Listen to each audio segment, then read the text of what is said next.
Hey everyone, and welcome to this month's favorites, the very first favorites video for 2025. If you are keeping track, this is my longest running series on YouTube. I've been doing a monthly favorites video since I would say fall 2010, and I have never skipped a month. That's a lot of favorites videos. This month I have 20 favorites to share, 5 each from these categories of beauty, clothing, accessories, and lifestyle. If you would like to get my favorites more often than once a month here, I do have a free weekly newsletter that goes out every Friday morning, and I'll put the link up here and the link down in the description box. It will include 5 favorites as well as a little recap of what I've been up to. I always share a book recommendation, a picture of the dogs, and a few other things. So check it out. A lot of you are already reading, and I appreciate that. I'd love to see more of you there. In January, I went pretty minimalist with the makeup. I don't know why. A lot of factors came together. So most days I didn't wear any makeup at all unless I happened to be filming, and I just used this instead. This is my SPF. It's from SuperGoop. It's specifically called Protectint. It's an SPF 50 and it has really decent coverage. I currently wear it in the shade 20C, and I wear it under makeup as well, but on the no makeup days, this is enough coverage. We'll get to a little bit more of how I wore it when I get to another beauty product, but obviously I do all my skincare first. This is the last step in skincare before I move on to makeup, or many days this month I wore just this without any makeup. Now, one makeup product that I never ever skipped, even on the no makeup days, is this product. And I've talked about this a ton, but it was more of a front and center product for January because I wore so little makeup, and so it deserves to be on the favorites list again. It is the Trish McEvoy Instant Eye Lift. It is an under eye brightener and corrector, and it's a little bit weird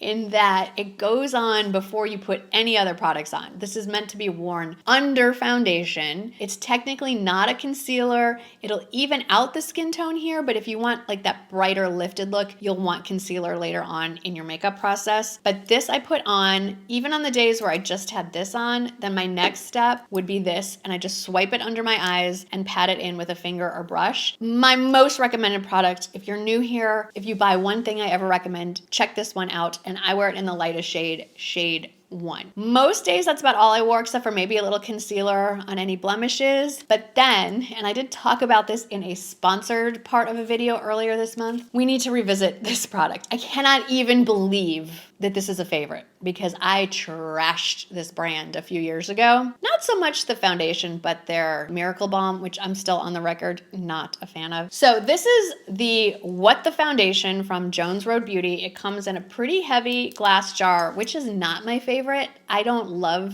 the packaging. So when I did go on my vacation to Arizona this month, I left it behind because it just isn't great for travel. Although the nature of this pot, I could decant it into something smaller. But if you want just the lightest amount of coverage, but it really does enhance your skin tone, it feels cooling, it doesn't settle into lines or wrinkles, it does make your skin look incredible, even though when you're putting it on, you're not really seeing a difference, but then as it kind of sets, you're going, wow, okay, it's this stuff. It's just more of a cream, it's very thick, creamy gel-like formula. And my mistake when I tried this 3 years ago is that I just globbed it on like a normal foundation.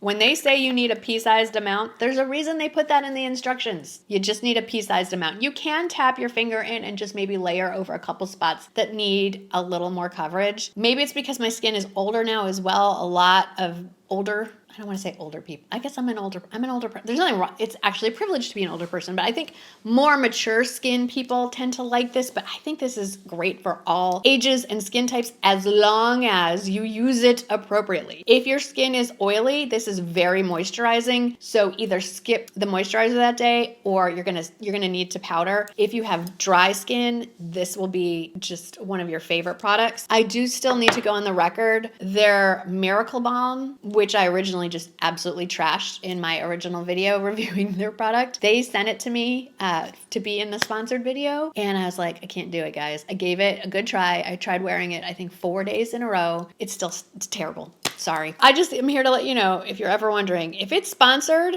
it's still all true. I'm not going to lie just for the sake of one sponsored video. So love the Jones Road Wet the Foundation. Absolutely cannot stand the Miracle Balm. This is something I have had for quite a while and didn't appreciate how amazing it is until I took it with me to Arizona kind of on a whim. This is the Taupe Serum Stick, and it's basically a solid serum balm. So it's great for travel because it doesn't count as a liquid. My skin got so dry almost as soon as I got off the plane in Arizona. I just kept this in my bag and carried it with me. I was swiping it under my eyes, definitely around my mouth, the corners of my mouth, my chin. And then during the day, I was constantly drawing it down my neck and kind of patting it in. If you have super dry skin or you live in a desert or high desert area, this is a lifesaver. And obviously it's fantastic for travel because you will get dry on an airplane. And this goes over makeup really well too. Like if you're finding that you get the foundation collecting in these lines around your mouth and nose, pat that in, it makes them disappear. This stuff is just great. Took me a really long time to jump on the bandwagon, but I have fully jumped. Another favorite in the minimalist makeup look that turned into an entire month of January is the Bobbi Brown eyeshadow stick, specifically in the shade Taupe.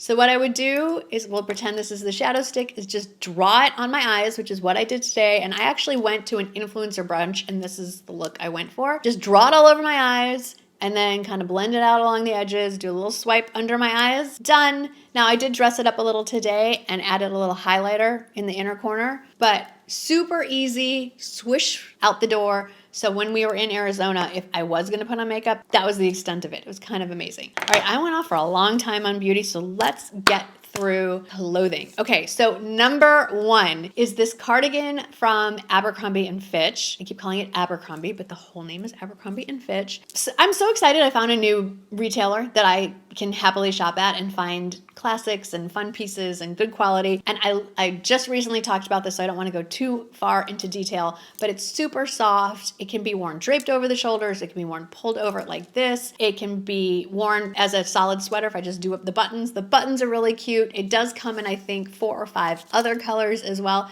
It's just a great piece. It's just a piece that I'm happy to have now, and I'm going to reach for it over and over and over again. Number 2, I'm actually wearing these right now. They are a new style of denim from Quince. It's their mid-rise stretch flare jeans. They come to just under my belly button. They're a little slimmer cut in the thigh, knee. And when I say flare, it's just like, it's like a baby flare. It's a very wearable flare. It comes in 3 washes, black, dark wash, and medium wash, 2 inseam lengths, 30-inch and 32. I went for the 30-inch, and I can't remember the size range. I would say it's decent. And as in all Quince jeans, I highly recommend sizing up 1 waist size from your true waist size. These do tend to run a little bit small in the waist. I cannot believe these are $50. These are incredible. Number 3 is, I'm going to say it's herringbone. We're going to go with herringbone patterned pullover top. This looks so expensive. It feels like a very lightweight, almost sweatshirt. Sweatshirt makes it sound like it's heavy. It's not heavy at all. But the details on this, the color options are great. I have it in the shade khaki. The collar, the banding along the hemline, the cuffs, it looks so nice. It's from Amazon. It's super affordable. And there are, like I said, a lot of color options, not just like the browns and the neutrals as well. Some of these finds just make me a little more excited than probably a normal person, and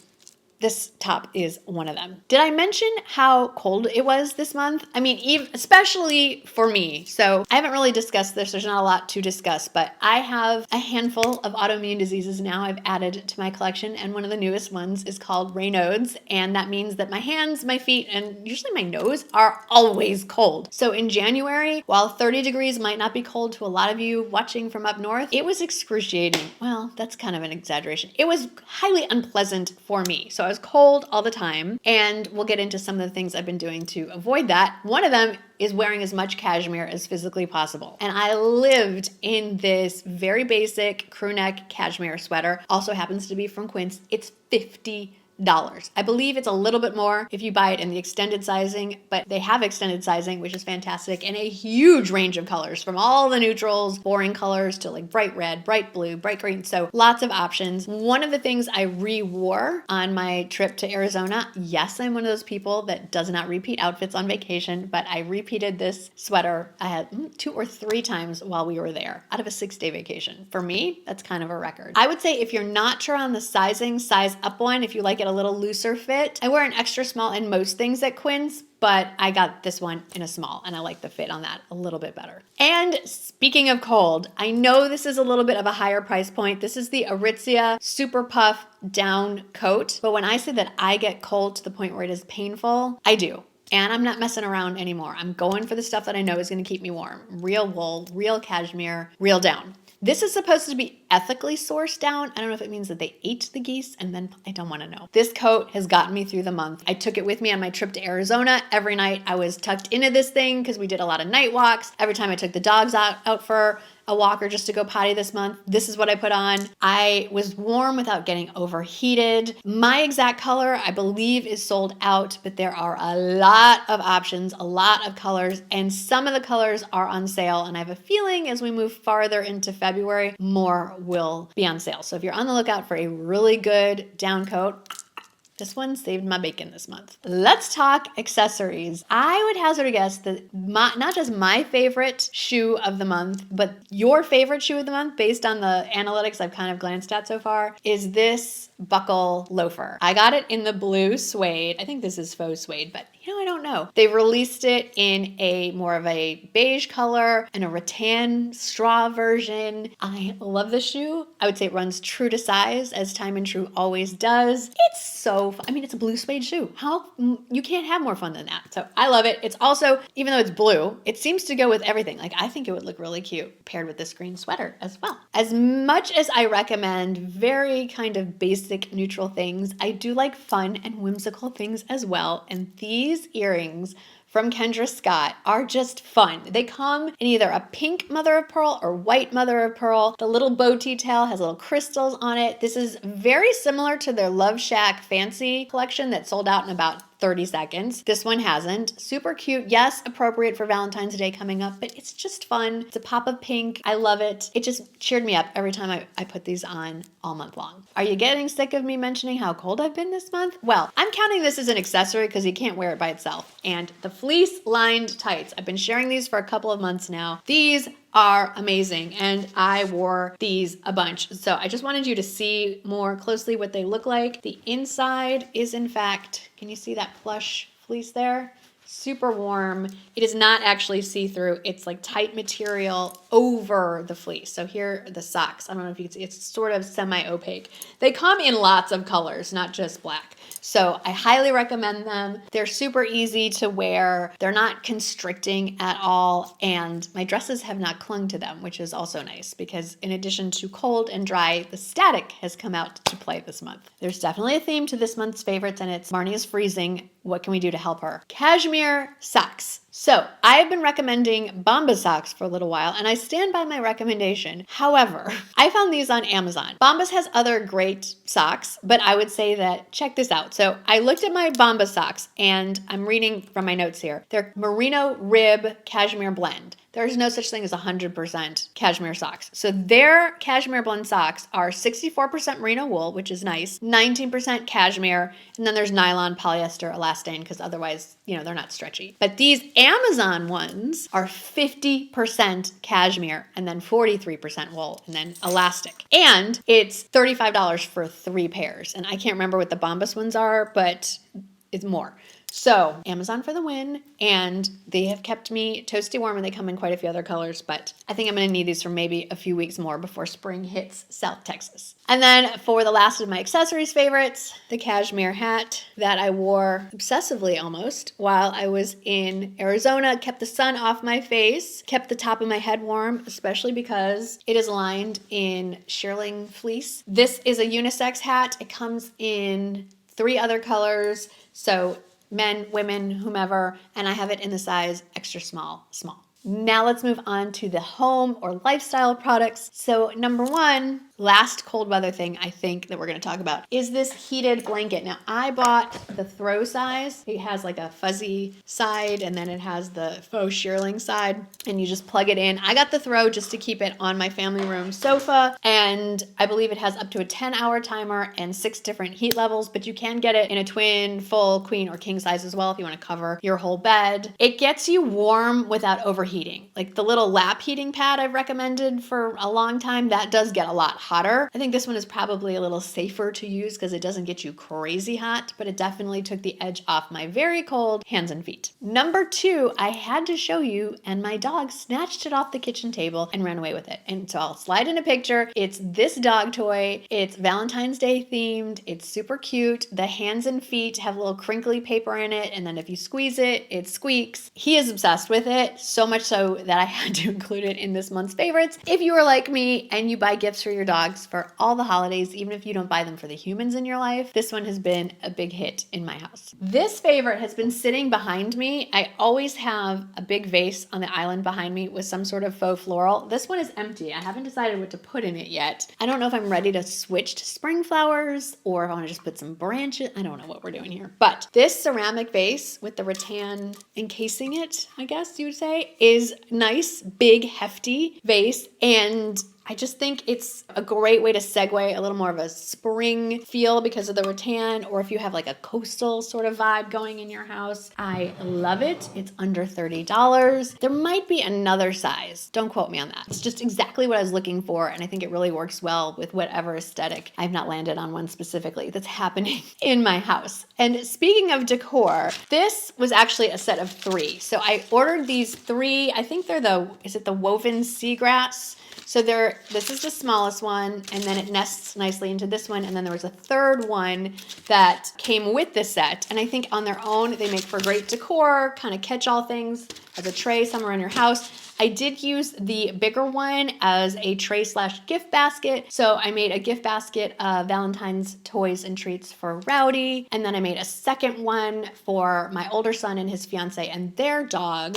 and shipped it out to them for a little early Valentine's present. I know you're thinking, wait, what about Wrigley? He doesn't like toys, so it would have been a waste for him. But I ended up sending them the larger one, and then they kept it as to use as decor in their house or apartment as well. So it's a really nice decorating piece. It's a great price point. They are right at about $20. And as we're moving from winter to spring, I just thought you might enjoy these as much as I do. I always have a hard time finding like the cute decorative objects. And when I found these, I'm like, okay, these are now a favorite. And then lastly, January is definitely the month where we think about getting healthier and making improvements. And I'm sure we've all been hearing how we're not supposed to be using black plastic food utensils because the black plastic is from recycled electronics and they can have chemicals in them, and then you're exposing them to heat and then it's leaching into your food and we're all gonna die. I don't know, but it did give me an excuse to go shopping on Amazon because apparently silicone is perfectly safe. So I replaced my black plastic food utensils pretty much all with bamboo or wood, but those don't really work well for flipping stuff over. I tried, I destroyed, I cannot tell you how many eggs. So I ordered these silicone ones. They come in a set of 2. It's about $15 for 2 of them. I think they're all the stainless steel type handle, and then you can get different color silicone. I just went with white because my kitchen is white, and I really enjoyed them. I've actually only used the solid one, but I like it. So if you are looking to start replacing your utensils for cooking, I recommend those quite a bit. I hope that's it. 20 favorites in about 20 minutes. Not too bad. Let me know if any of my favorites made it onto your favorites list. And please don't forget to 1, subscribe to my newsletter, 2, subscribe to me here, because coming up, we will revisit what your favorites were from the month of January as we move into February. Thanks for hanging out with me today. I hope that you had fun, and I'll see you in the next one. Bye.